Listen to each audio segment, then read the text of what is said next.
আমাদের জাতির নানা, আমি দেখছি ওনাকে 42 বছর ছোট একটা মেয়েকে বিয়ে করছে আমার বয়সে। আমার বয়স 18, ওর বয়স এবার ফেব্রুয়ারিতে 19 হয়েছে। ও হচ্ছে জাতির নানি, আমার নানার জন্য আমি ওকে তাকে নিতে চাই।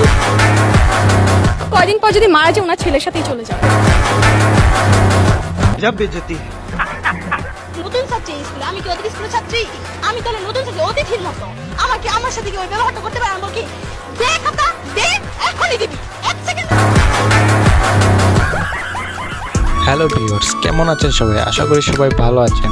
আজকে আমরা আরেকটি অস্থির বাঙালি সিরিজ নিয়ে হাজির হয়ে গেলাম। তো চলুন দেরি না করে আজকের ভিডিওটি শুরু। আমাদের ভাষা আন্দোলন হয়েছিল, আপনি ছাইরা দিবেন।